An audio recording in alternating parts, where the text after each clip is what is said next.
You're listening to Parasearch Radio, news, views and reviews from the world of the paranormal from across the UK and beyond.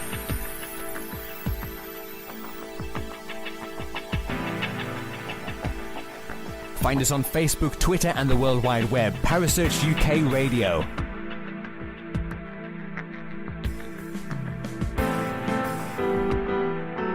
Parasearch Radio, broadcasting to the UK and beyond.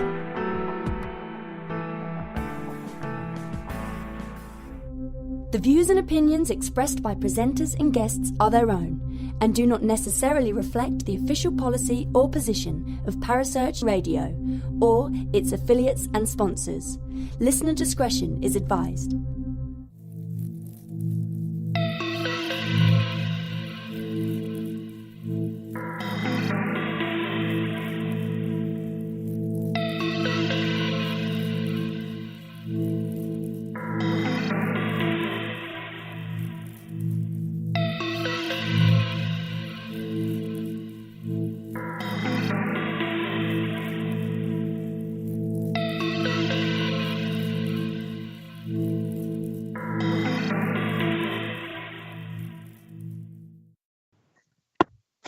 Hello and welcome to the Supernaturelle show. I'm here with our special guest for tonight.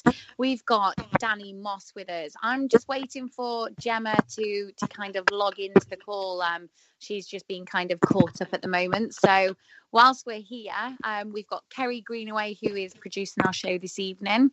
But tonight we are going to be talking to, as I mentioned, Danny Moss, who is part owner of The Haunted Hunts. He's also starred in quite a lot of TV work. And so, Danny, it's nice to hear from you. Evening, ladies. How are we? We're good, thank you. How are you? Yeah, not bad, thank you. How was the all-nighter the other night? I know you kind of pulled one of those.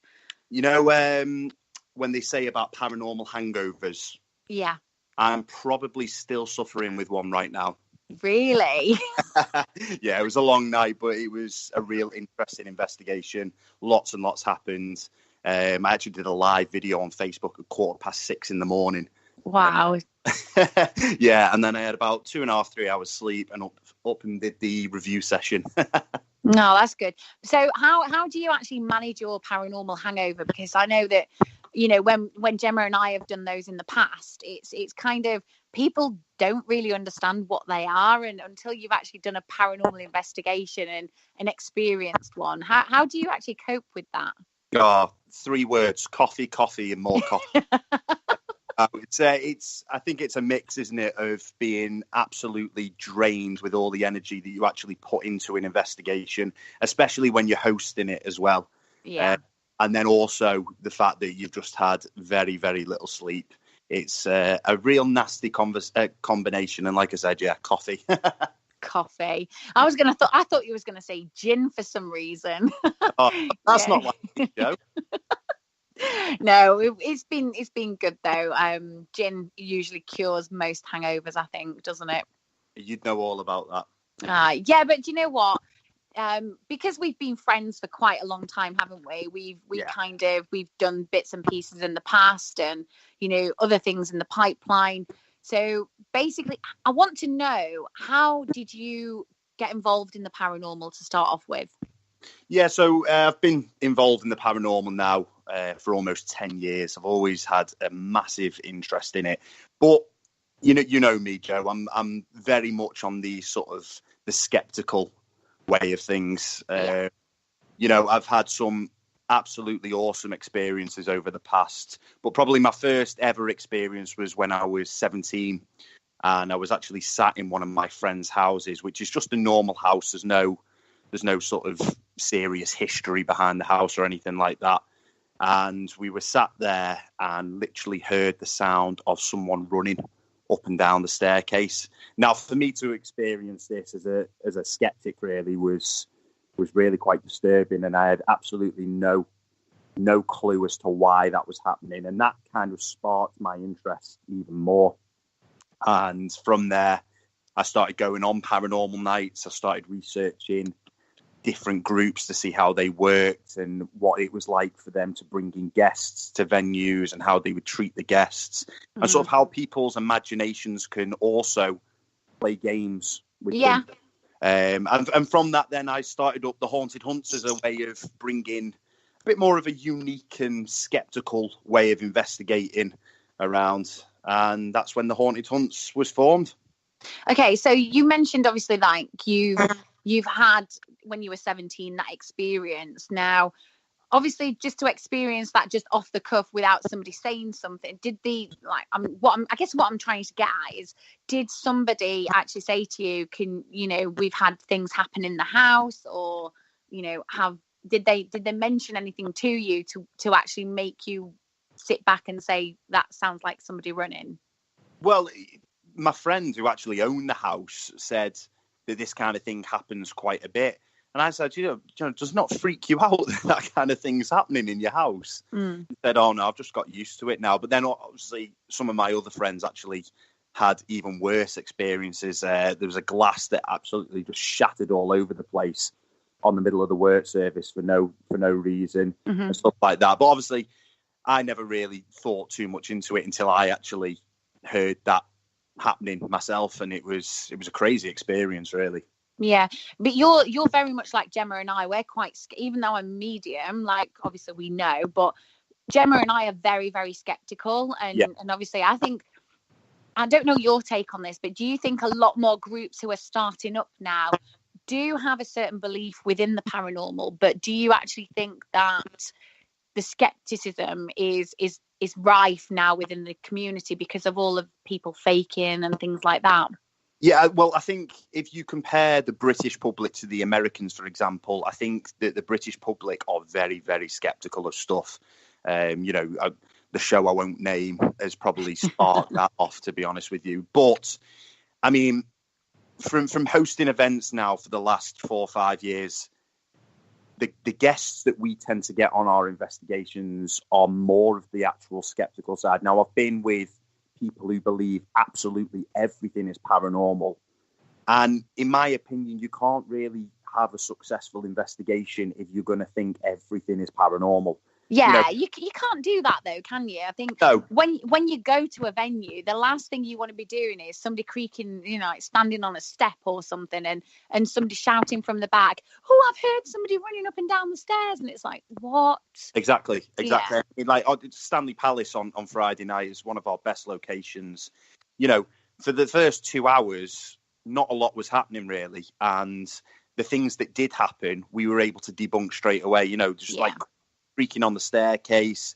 There's one point where there's a window with a little crack in it where a draft can actually come through and make sort of a screaming noise, if you like. But, all these things, you've got to debunk it. I always say to the guests sometimes, debunking is actually better sometimes than actually catching stuff, because having a successful investigation, because you're ruling out all the sort of the science behind it, if you get what I mean. Yeah, do you also find that even though because I mean, you run events like we run events, and we always say to people, please be open-minded, because even though you kind of don't 100% believe and you need something to kind of let yourself believe, please don't close yourself off. Do you find that sometimes in your events that having such skeptical people kind of inhibits activity? Yeah. I mean, for example, last week we did Pennyland Hall in Rwab in North Wales, which again is a fantastic location. We had 18 guests there, and 17 of them were blown away by the evidence we captured. But we had one guy who was just completely over the top skeptical. Now, I'm all for healthy skepticism and, debunk stuff. But this was stuff that was happening that was clearly paranormal. It was as close to as 100% as you can possibly get. It was advanced intelligent communication with the REM pods, actually touching the REM pod on demand while the REM pod was in the middle of a table. Mm-hmm. So there's no explanation behind that. There's no big fly or moth landing on the aerial to cause that to go off. And it was happening literally on demand. sort of answering us yes. But this guy would just completely shut himself off to it. Now, whether that was because he was quite frightened, really. Yeah. And he got defensive about it. But, 17 guests and one extremely severe skeptic. But it was actually afterwards, after the investigation, when he was on our Facebook group page the following day, where he was saying, I did believe that this was happening, but I don't believe this, and kind of contradicting himself. So yeah, it's a fine line. But, I always say to the guests at the start of an investigation anyway, go in and be 70% skeptical and 30% open. Yeah. It's the stuff that you can't debunk is when you're really onto it. And I've had tons of skeptics stand up in the middle of the room at the end of the night and admit that they're absolutely blown away with the evidence that we've captured. Mm-hmm. How do you deal with somebody like that, though? Because if you get one person in a group of, 18, 19, 20 people, how do you stop that person from tarnishing that event with, the skepticism and things like that? I mean, how would you do it? I guess it's just about sort of encouraging a healthy debate, really, between guests. And if that guest is causing a problem, which thankfully we've never had, really, then it's about taking them away from the group and maybe doing some one-on-one work with them. If you've got enough investigators on your team to cover the groups, that you can actually yourself take them away from the group and do some one-on-one, take them to maybe the most active area of the location. Yeah. And do sort of a one-on-one session with that person. I think that would probably be the best way. But, I mean, it's very, very rare that you get anybody causing a problem on your investigation. And thankfully, we've never really had that. But I'd sort of encourage a healthy debate, really, because that's what paranormal's about. It's about sharing your opinions and debating what you think is real evidence and what can maybe be debunked. Yeah, I mean, I know that we've, okay, so Gemma's, I think Gemma's joined us now. Hi, good evening, guys. Is everyone okay? Yeah. But yeah, obviously, Gemma's obviously just joined us, guys. So we've just been chatting to Danny Gem about, obviously, skepticism within the groups and how he got it started in the paranormal. But obviously, within our group, Gemma, I think we have more friends now, don't we? So people who know how we work. Yeah, well, that's how it builds up, isn't it? You get guests coming along as guests, and then the more you see them and the more you work with them, they then become friends. I think that's just a natural progression.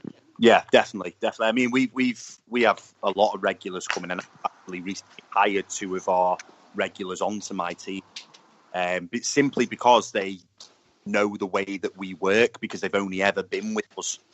So for me, that helps my investigations along the way, really. So but you're right, Gem. You make friends, and you get to know these people, and you can work together in a successful way. Definitely. I think just in general, I think the paranormal, there is that stigma attached to it, though, isn't there, Danny? That you can't be friends with people, and everybody's out to kind of shaft everybody else. And I mean, you text me on Friday and said, do you want to come to, this event? We're doing an all-nighter. And it was just unfortunate that I've had my children this weekend. So there wasn't any way that I could get there. But, I am quite thankful for that, though, because there's not very often that we, Gemma or I get invited onto events, and likewise we do it to you, and we do it to other people that we know. Yeah. But what is your take on the whole of the paranormal world, and how the backbiting and things like that, how it affects groups? Yeah, I mean, this has been around for years now, hasn't it? With the whole sort of competitive edge to everybody. And I try and stay away from my group's Facebook as much as possible. Thankfully, I've got people who can run that for us, but they tell me all the time about the bitterness that goes on. I mean, Vivian, who runs our account, she put something up the other day about who's most looking forward to our Halloween events, and put a poll up to see which one they wanted to vote on. Mm-hmm. And some woman actually put, can't wait to go to such a place with most haunted events. Can't wait for that. And it was why are you putting that on our Facebook. It's free advertising.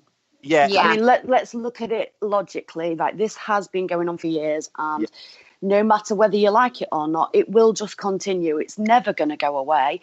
And you do get people that come into your Facebook pages, on your Facebook groups, just to try and do a bit of free advertising. So it's, oh, why don't you come with me? And it is that sort of childish behaviour, if you like. It is like he said, she said. Yeah, and Hazel Ford as well from Haunted Happenings. I've heard what's been happening with her, and I just feel so sorry for her, because she's one person that really does put a hell of a lot of time and effort into her events. And people, I always say success breeds enemies. Of course it does. If you're in a successful group with a big following, or people are jealous of the things that you're capturing on an investigation, but support that person. Don't be bitter about it. But as you know, Joe, you'll know this more than anyone as well. It's the TV side of paranormal now as well is causing such jealousy. And that's because everybody wants to be famous. Yeah, I'm saying everybody. I'm not lying when I say I actually don't, because do you know what? If I'm honest, I quite like being me. Yeah, I quite like being the unknown. Yeah, I mean, I completely agree with you, Jem. It's, unfortunately, I've been in the TV industry for a long time, and if I could have picked a different career from the start, I would have done. Yeah, because it's a very... I think it's like anything else, though, isn't it? We all work so hard to get where we want to go, and these opportunities don't present themselves very often, and it's the sort of thing that when you get these opportunities, you make that decision for yourself and also for your team, because it's not just yourself. It actually, people actually recognize you're part of a team, you've got your friends within the team, and it's like, where will this go? Where will this continue? I don't know. I think it is like you say, TV does breed jealousy, but I think it takes a strong person to kind of bat that off, but also do it for their team and do it for the people who belong in that team as well. Exactly. I mean, Joe, you'll know, I was sat round your house and we were watching Barry on Help My House is Haunted and offering it publicly over Twitter and everything like that. I've worked with Ashley Buckingham, who's part of Barry's group. Mm-hmm. And it's about supporting each other in the right way and stop the jealousy, because it's paranormal. It's there is more to life than this industry. I mean, we've seen some bad publicity recently of a certain celebrity. I'm going to name her anyway. It doesn't really matter. But Katie Price. Yeah, she has had some horrific, and I mean, don't get me wrong, she may be a lovely person, I don't know, but she's had some horrific press recently of a seance happening in her house that she's televised on her TV show. And what are your takes on that? Well, that would be with Mr. Lee Roberts, wouldn't it? Well, yeah. What is both our takes on it, Jem? What's yours? And because obviously, well, I'm not lying when I say this. I've not really read that much into it, for the simple reason I've been extremely busy this last week. So you have. So I've not really read much into it. But from what I gather from the little bit that I have seen, the uproar is mainly, it's not because she was doing a seance, it's because her children was in the house upstairs. But do you know what though? That this is conflicting now, because what people have said is her children weren't actually there at the time. Right. So, okay. This is what I mean by the whole Chinese whispers on the paranormal circuit. There's only that handful of people that were in that room at that time that will know the truth. Yeah, Lee Roberts has actually come out and said, her children weren't there at the time. She's actually said exactly the same. And to be honest, what is people's take on doing a seance when children are there? That would be up to the owner of the house, wouldn't it? It's whatever they're comfortable with. I mean, Joe, would you do one in your house with your kids upstairs? Personally, my children are absolutely petrified of the paranormal. I get my gear out on a weekend to go and do events, and if my daughter sees anything to do with a spirit board or a Ouija board or anything like that, she's screaming at me, "Mummy, put it away, put it away." And Exactly. you know what? My kids probably aren't going to be the next generation of paranormal investigators. That doesn't bother me.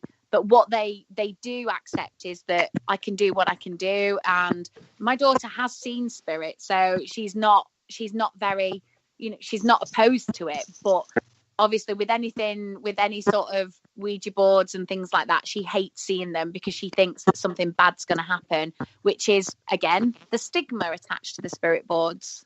Yeah, I would say to guests, a lot of the Ouija board is Hollywood making them out to be the most evil thing in the world, that a demon's going to jump out and say, yeah. Completely. Completely. I mean, don't get me wrong. If the movie was to happen while I was doing a Ouija board, then fantastic. But it never has yet. Well, the day that happens, I quit being a paranormal investigator. Well, I've only been doing this 15 years, and that's never happened yet. So, yeah, just maybe another 15 and it might happen. You never know. But this is it. Films and TV shows, to a certain extent, are there for entertainment purposes. We can't forget that. So what you see isn't actually a true reflection of what happens. Exactly. No, and you know what? When you actually see something that says for entertainment purposes only, the guests or the viewers at home automatically think that everything's been staged. Yeah. And quite rightly so, because I would, if I'm honest. Yeah, but if having worked on like quite a nondescript show, Gemma, we're going to say that, aren't we? Because obviously, but having worked on that show previously, obviously what goes on. I know what goes on. Danny knows what goes on. Our listeners are going to know exactly what goes on. But Celebrity Haunted Hotel, I actually can sit there and say to you, we had more evidence off camera than what we captured on camera. Which is usually the case. Yeah, that's definitely 100%. That is always the case. When we filmed The Truth, there was stuff happening off camera all the time, and it was about jumping into the shoot straight away and just improvising on the spot and going, you know what, let's just roll with it straight away. So when you say that, obviously Search for the Truth was your TV show, Danny. So how did that actually come about? So obviously, being in the TV industry for quite a number of years now, I always wanted to make my own paranormal show, but something that portrayed the way I actually work. So when you talk about for entertainment purposes only, we were actually adamant that wasn't going to come at the start of our credits, really, and the channel agreed to that, which, very lucky to get away with that with Ofcom, to be honest. Yeah. But it was about a show that if nothing happens, then nothing happened, and we risk the audience being bored to death with the fact that nothing's happening. And, in our final episode, Whittington Castle, nothing at all happened, and we were able to debunk everything. But I'd rather put a show like that on television than do what the Unnamed show does. And quite rightly so as well. And I think you get a lot of respect from the general public for that, because, as I've said, when I see that sign for entertainment purposes only, it does instantly, it puts the blinkers on. It's like, I'm not sure I want to watch this. It does, you're right. But, I mean, a lot of the time, you've also got to remember that it's out of the producer's hands. They've legally got to put that in. Yeah, I think Ofcom have got a lot of, they have a lot of clout when it comes to, what we actually put on TV and what we don't. And having worked on, obviously, Celebrity Haunted Hotel, the World's Scariest Hauntings, understanding that side of things, being a medium, we are really, really closed off. You can't mention so much things that you would normally say to a person. Yeah. And you just can't do it. You're so regulated. And, Alex, bless her, when we did Haunted Hotel, she was so restricted as to what she could say and what she couldn't, which, kind of inhibited her as a medium. And she found it quite frustrating, which I would find it as well. But, how do I word this next question? How do you feel that Ofcom regulates the shows that we're currently watching at the moment? It's, you can understand why they do it, because there will be people out there who read into everything so much that they will themselves become completely terrified by it. So legally, I can understand why, but you know, you see a lot of these paranormal sort of forums, if you like, talking about why can't we have a show that is what it's like on a real investigation? Yeah. But you're not gonna be able to get that. It's television. You know, when we search for the truth, we try to get as close as that as possible. But you've also got to remember that you're trying to fit everything in either to a half hour or an hour slot of TV time, and there is, as you will well know, a lot of just waiting around on a real investigation where nothing's happening. Yeah, and that I think, I don't know about you, but I mean, as a paranormal investigator, medium, Gemma's a paranormal investigator. Gemma and I have said numerous times, I would rather watch a show that shows a real life investigation where nothing happens than watching something that people are throwing crowbars. They're doing things that they shouldn't be doing because they think that the public want to see that. Exactly. And another problem as well is that some, you know, we certainly found this a problem. We didn't have the budget to go and spend 72 hours in these locations. We didn't even have the budget to spend 48 hours in these locations. We literally had a night in there.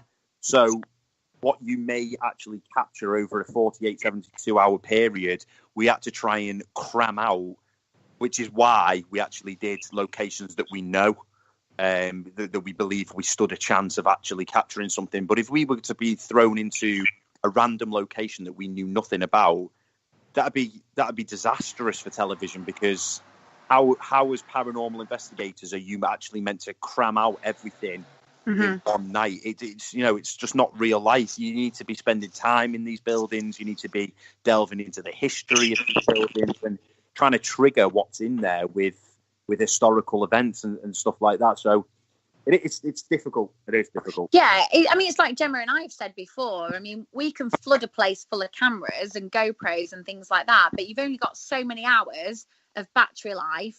You've only got so many hours the next day that you can actually review that footage. You've only got so many hours that you can review electronic voice phenomena.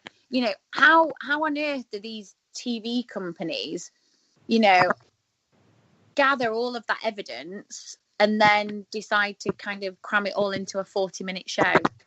Yeah, it's money talks, doesn't it? People spend a lot of time doing it. It goes back to the whole paranormal hangover thing. You know, you've got to get up after a huge investigation, have a couple of hours sleep, and then go straight into a review session where you've got to actually sit and watch a camera for 4 or 5 hours and go through EVP and everything like that. It's, you know, but if the money's How there... soon after an investigation, Danny, do you go through your footage?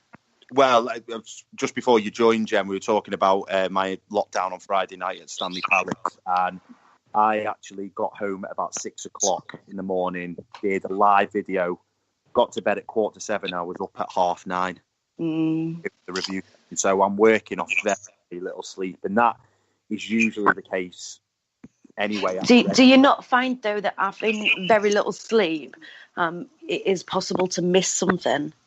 Yeah, that's the problem. Yeah, which is why you sort of have another person with me in the room to go through that with me.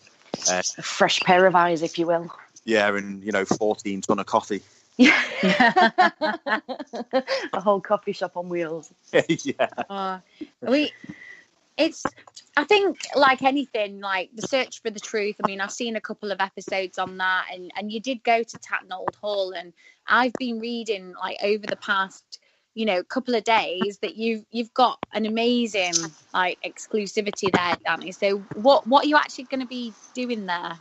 Yeah, so obviously because Tatton Old Hall's in Cheshire, and I obviously live in Cheshire, I've known the building for many, many years, and I've had this huge obsession with it. When me, Joe, I'm not psychic in any way. I don't get fear like that. But when a building draws you in, That is what I've got with Tatton. I'm in love with the place, and I was very lucky to host an investigation there a couple of years ago in which captured unbelievable evidence. I was then lucky enough to actually be able to film Search for the Truth there, which again we captured amazing evidence. But Tatton actually stopped paranormal nights at the Old Hall. Yeah, they did, because we tried to get in there, and we had the guy was quite an elderly gentleman, and Mick, and it was really sad, because I really wanted to do one there, because I did one when I worked with a different paranormal group, and it was the footage that I got. In fact, I tell you who I met there, and it was Claire Barrand, and she's gone on to write a book and everything, but she was the one that actually said to me that night, "You need to start your own group." That's what she said, and you know what? I never looked back. As soon as she said that, that's what I did, and you know, I'm ever so thankful to her for that. Yeah, but definitely. The spirit box communication that we had was just unbelievable. It was mental, especially in the barn area. Yeah, you know yourself, Joe, how amazing that place is, and it's somewhere that I've been working on now for over a year, really, to try and gain exclusive rights to the building, and luckily we were able to do that. But it's not only, I mean, we've got a newspaper article coming out on it next weekend, which will fully sort of describe what's going to be going on there. But ever since, which I know we're going to move on to shortly, ever since the incident with the Grace doll, I have had this obsession with collecting some of the most haunted items in the country, stuff that's got documented evidence behind it. So I've got this huge collection going on, and the basic situation is that we're going to be opening Tatton Old Hall as a haunted museum. So be the Britain's equivalent of Zak Bagans Haunted Museum, if you like. It's obviously it's not going to be open in the day for people walking around, but it's going to be crammed full of this haunted items. And as paranormal research goes, it's going to be unbelievably interesting what actually happens there, because the location itself is so haunted. But then with adding all these items into there, it's just going to create this hive of paranormal activities. So I've got a lot of work ahead. I've got to spend a lot of time in the house seeing how it's going to affect different things. But the location itself, Joe, you'll know, is one amazing location. It is. It's fantastic, and I'm still reeling that you've actually got exclusivity at that. So, well, you know, you're invited. So how is the haunted museum going to work there then, Danny? Just so the listeners at home can pop along if they wish. Yeah, so basically we've released a load of dates for 2019. It's very unlikely we're going to be able to get anything in for the end of this year, just because of the amount of work we've got to do to the house. So guests will be able to book a lockdown at Tatton Old Hall.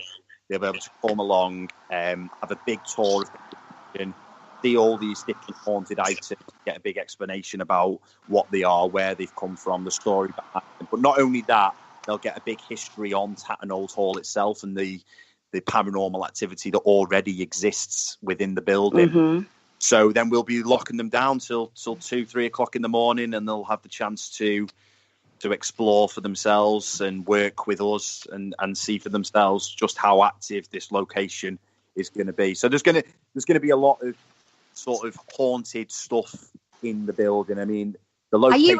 Are you kind of hoping that the haunted items are going to bring even more activity to the building? That's the plan, yeah. But we're also hoping that it has an effect on the hauntings that already exist within the place. Now, you've got to remember as well, Tatton is split into 3 different sections. So you've got your medieval section, you've then got your Victorian section, and then your 1950s section. So you've got 3 amazing areas to work with there as a museum already. And we're going to be putting these haunted items within these 3 areas and seeing how it affects. Now, this is what I'm saying about how I've got so much work to do with the house, because a certain haunted item might end up having a certain effect on a certain area within the house. And have you already started adding items in then, Danny? Is that already under progression? This Thursday coming. Right, okay. at Tatton Old Hall, introducing the items for the first time within the house. But obviously, we've had to remove the Grace doll out of. Yeah. How are you going to monitor that though, Danny? If you know that you've got certain paranormal activity happening there already, how are you going to monitor the haunted items that are coming in? How are you going to measure the paranormal activity, whether it's heightened, whether it stops, how are you going to measure that? So we're going to basically experiment with numerous team investigations throughout the middle of the day, some nights as well. We're going to leave a lot of locked-off cameras in certain areas to see how it affects the place. And it is literally all about putting different items in different sections. If that doesn't work or it does work, then jot it down. Are you going to do that bit by bit then? Because obviously, like you say, you're going to be moving items around and swapping and changing rooms just to see the reaction that it causes. Are you going to take like one item in and try that in several rooms, or take the whole lot and see what happens? It's kind of like problem solving, isn't it? Yeah. You put everything all in one bit, It's a and something doesn't work. Yeah.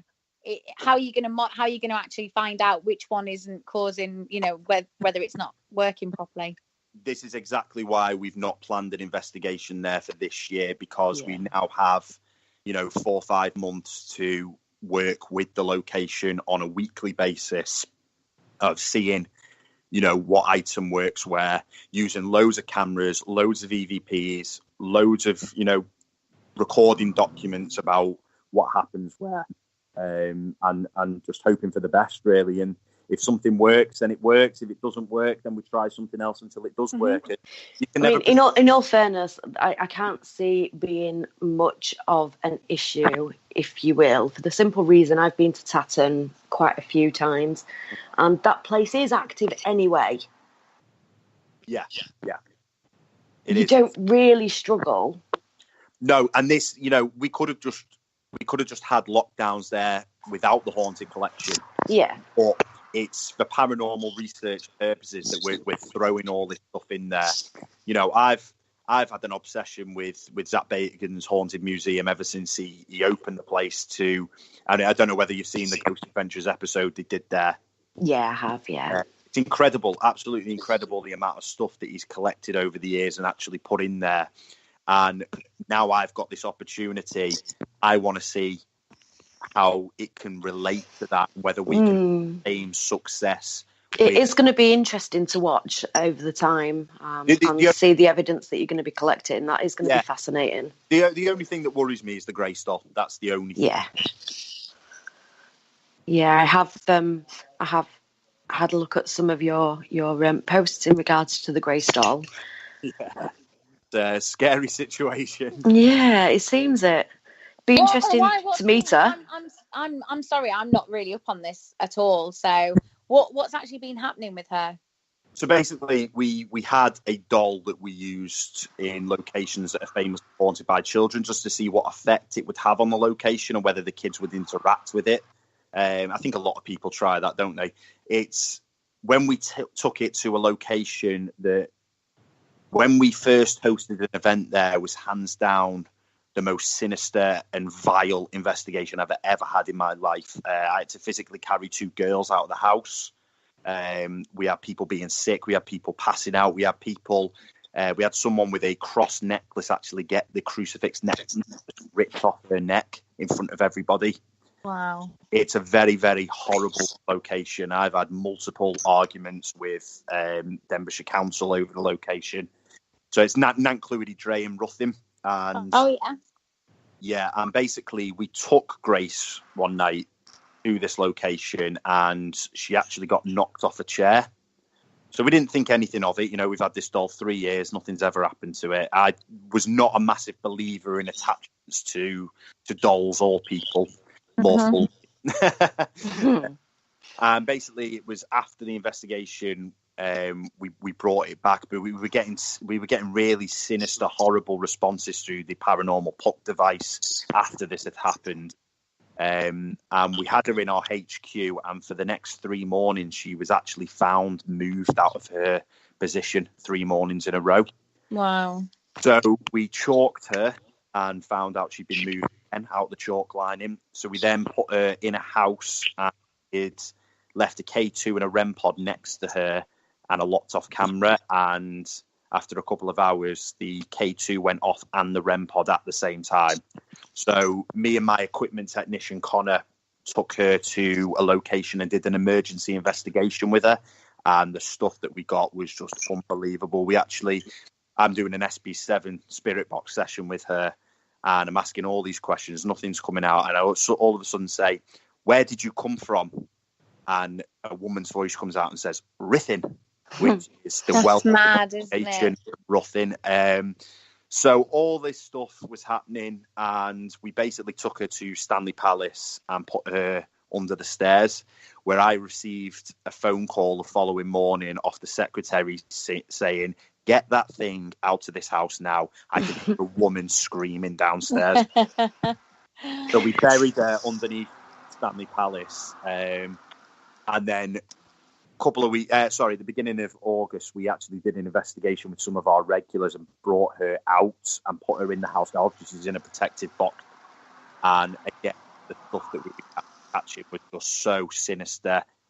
We've researched, we've had multiple meetings about her, and we've come to the conclusion that we actually think she's got the attachment of a witch to her. Right. We're just trying to back it up now with sort of camera evidence. Right, yeah. But yeah, it's a miracle. So is it safe to say, Danny, your opinion on attachment has now changed? Completely 100%. And it's terrified the living daylights. Is that just in regards to attachment to items or with people as well? I'm always one that says if it doesn't happen to me, then I can't fully 100% believe it. I've seen people with attachments. I've heard of tons of cases of people with attachments, but I think it's very, very rare that happens. And I think sometimes people are too quick to jump to conclusion that they've got an attachment to them. You know, what's happened with the Grace doll, I would never have thought would have happened in a million years. And I've been proved wrong, which is fantastic in a way. It terrifies me, but I've also got something there that's me as a miracle. Yeah. Well, it's always good to be proved wrong anyway, isn't it? Exactly, yeah. I love being proved wrong. I think anything though. I think every single attachment nowadays though is demons, isn't it? Let's be honest.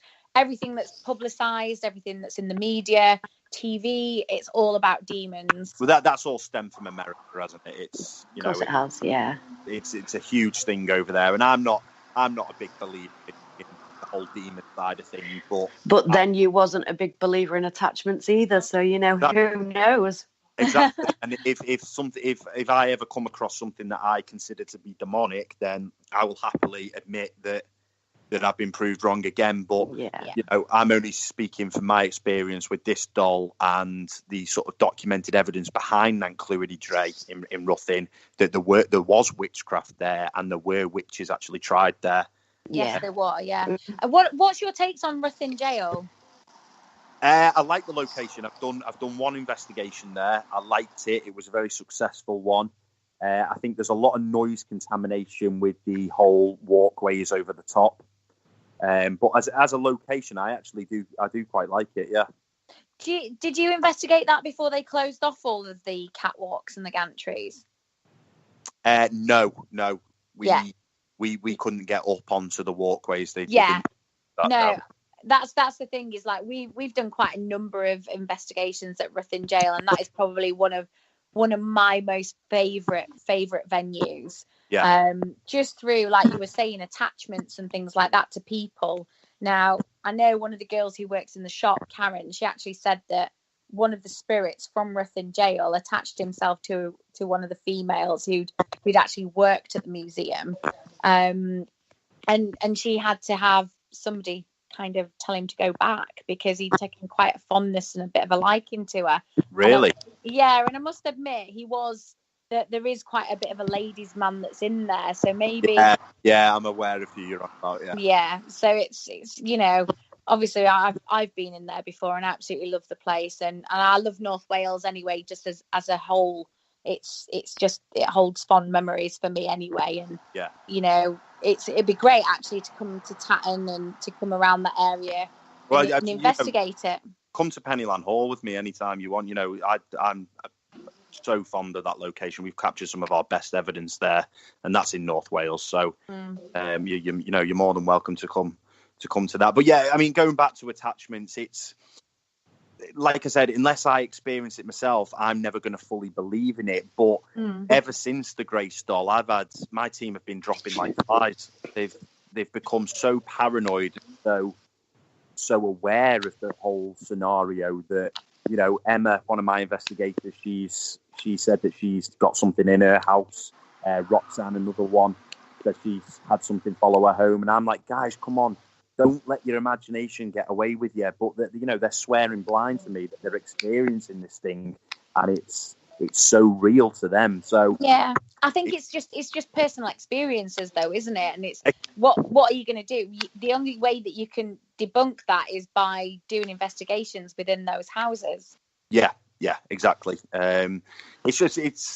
It's just crazy that, you know, ever since this happened in April, and it's just ever since then, really, it's my team have just become a completely different type of team now. I think we're all more aware of what's going on. I suppose it makes you a bit more cautious as well. Oh yeah, definitely, 100%. I mean, Becky, another one of my investigators, she's been distraught about it. It's really freaked her out. I mean, when we had to bring the Grace doll back from Stanley Palace at the beginning of this month, she was saying to me, "Don't you dare drive over 30 mile an hour." Oh, bless her. I know. So Grace doll is going to be housed at Tatton. At Tatton, yeah. She's going to be the main attraction within Tatton. So any members of the public who wish to see her, all the items will be remaining within their protected boxes there, and they will not be brought out under any circumstance. But the boxes will be on show. They'll be part of our lockdowns. They'll all be in different sections on display for the guests to go and you know, do experiments with outside of the boxes. Yeah. If they want to leave an EVP on top of the box, they're more than welcome to. But the actual items don't come out of their boxes, and I'm going to strictly no touching. Yeah. It's strange, isn't it, that you couldn't actually make a huge devil's toy box and actually house Grace on the inside of it and see exactly what happens.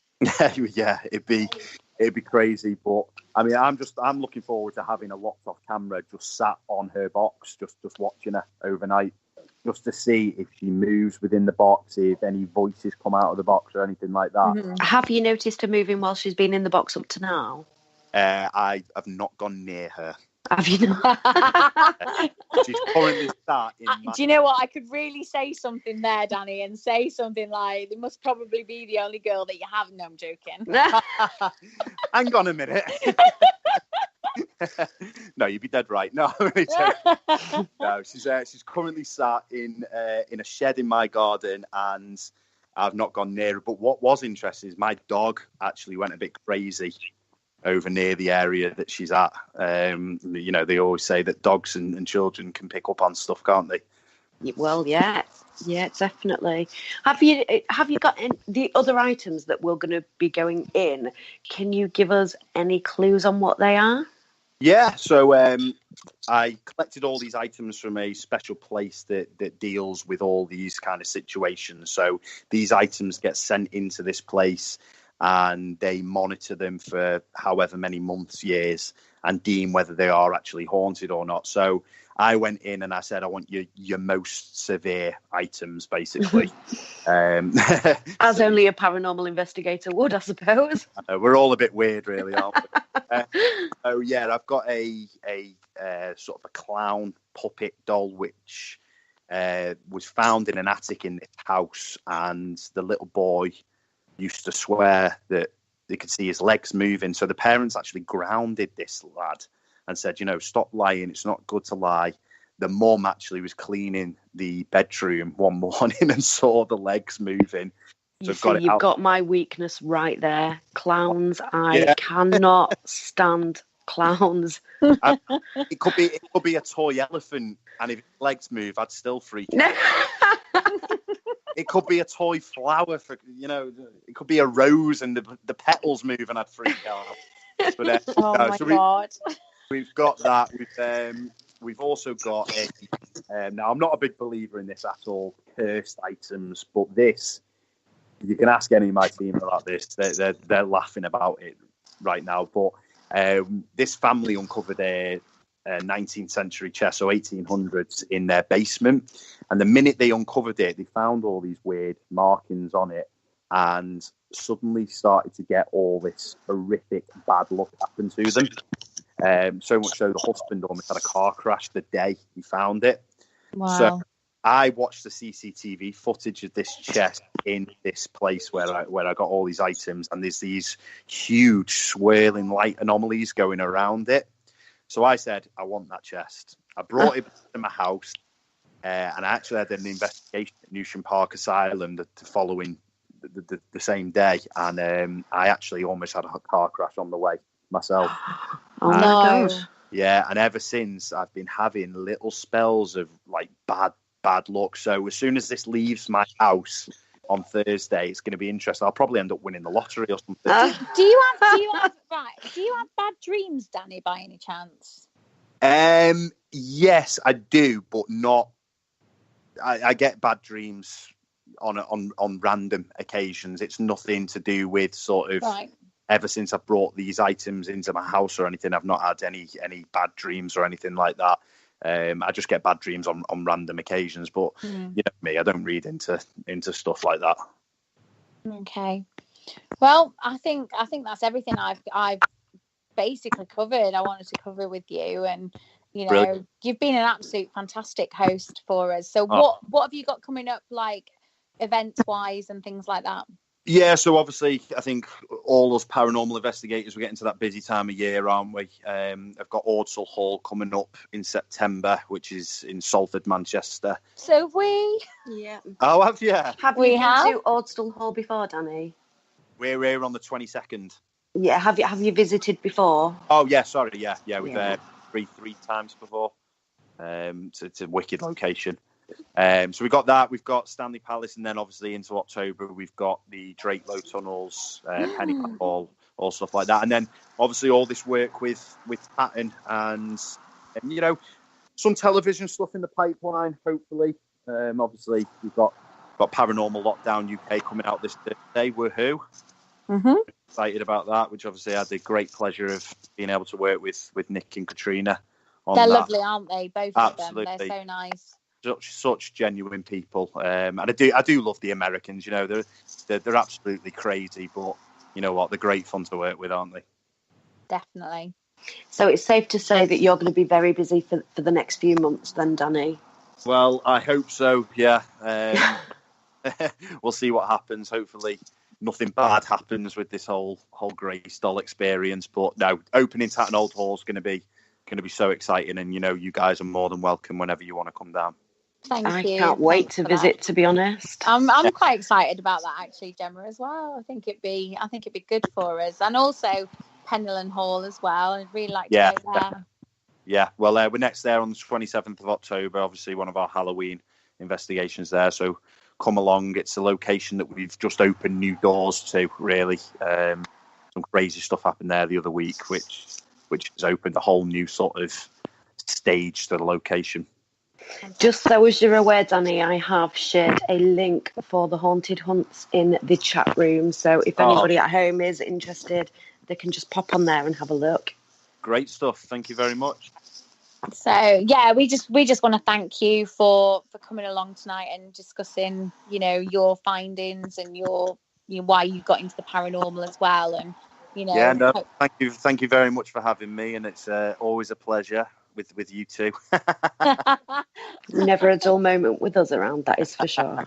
I think we've been quite tame on him tonight, to be honest. I know. Yes, you've got off lightly, Danny, to be fair. It's all right. We'll have gin night sometime, and we need a gin night, Dan. You can bully me then. No, we haven't had a gin night for ages, Dan, have we? We definitely need one. So definitely, we'll sort it. I promise. Yeah, it's fantastic. But no, we want to just, you know, congratulate you on everything going on with Tatton Old Hall and with everything that you've got in the pipeline at the moment, and we wish you well. Thank you very much, guys. It's been an absolute pleasure. Okay, we'll see you soon. Cheers, Thanks, guys. Danny. Cheers. So, Gem, we've obviously we've missed each other this week. We have. What have you been doing? Yeah. Yeah, we'll just go with that. No, personally, I've had a really rough few weeks. There's a lot going on in my personal life at the minute, so I've been a bit preoccupied, it's safe to say. So sending you love, babe. Yeah, we will catch up soon. Definitely, we've got so much to catch up on anyway. But just obviously for people who are listening, Gemma and I actually run Phantasmic Paranormal. So for you guys who listen, give the Facebook page a bit of a like, and also Parasearch Radio UK. We're ever so thankful for these guys for giving us our own TV show, which is the Supernaturelle show. Woman, radio. You've got TV on the mind tonight. Oh, what is going off with me tonight? TV, mental. It's like, oh, but no, we've also got some great locations coming up, haven't we? We've obviously got our Old Hall for Halloween, so we're there, and we've got some amazing events coming up, later on in the year as well. So we just need to kind of keep those to ourselves at the minute, don't we, Jem? We do. You can't sow too many seeds all at once, can you? Exactly. Well, you know what you have to do with them, don't you? You've got to nurture them, and you've got to let them grow. And I think it's like anything, isn't it? You just kind of, we'll just go with the flow. Yeah, well, it's all you can do, isn't it? Yeah. But for anybody listening tonight on Parasearch Radio, we have got shows on, just about every night of the week. If you do happen to miss any shows, pop over to YouTube. You can find them all on there. We're also on Facebook and Twitter.